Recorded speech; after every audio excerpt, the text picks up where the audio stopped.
Quatrième erreur fatale, prononcer toutes les voyelles comme on le fait en français. En anglais, on ne prononce pas toutes les voyelles orthographiques. On ne prononce les voyelles pleinement que quand la syllabe est accentuée. Observe et écoute. Ce mot se prononce Britain. Bray est accentué et T-A-I-N n'est pas accentué. Donc T-A-I-N se prononce un. Britain. Autre exemple, ce mot common. Com est accentué, common. Et le M-O-N de la fin n'est pas accentué. Donc même si c'est écrit O, ça se prononce E. Un dernier exemple, ce mot foreign, R-E-I-G-N, n'est pas accentué puisque c'est for qui est accentué. Foreign, R-E-I-G-N se prononce run. Ce phénomène s'appelle la réduction vocalique et si tu le comprends, tu comprends tout. Tu comprends tout mieux. L'anglais, c'est vraiment l'âme de l'anglais. C'est la réduction vocalique. Je le dis à titre personnel et j'exagère sans doute beaucoup. En tout cas, cette réduction vocalique est responsable de beaucoup d'incompréhension et c'est très important de la comprendre. Pareil, va voir mes autres vidéos sur le sujet. Si tu vas consulter mon profil, tu trouveras facilement. Cinquième erreur fatale, utiliser à tort et à travers be plus ing. Be plus ing, on le connaît tous par cœur parce que c'est une des conjugaisons qu'on apprend au collège et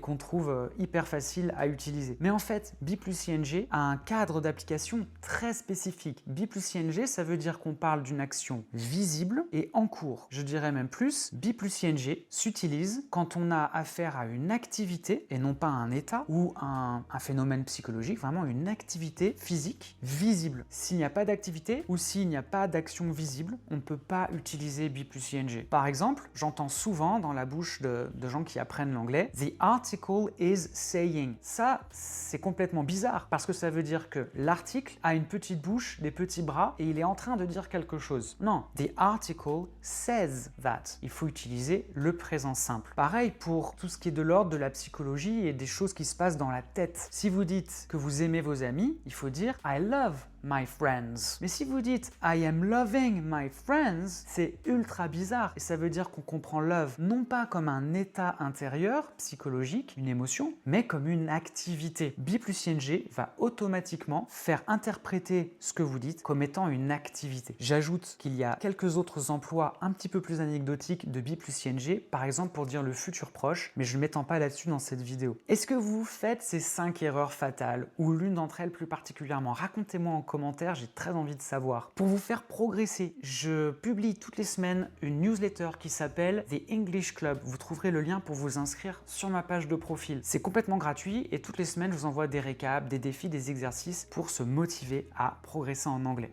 Et j'espère vous y retrouver très très vite.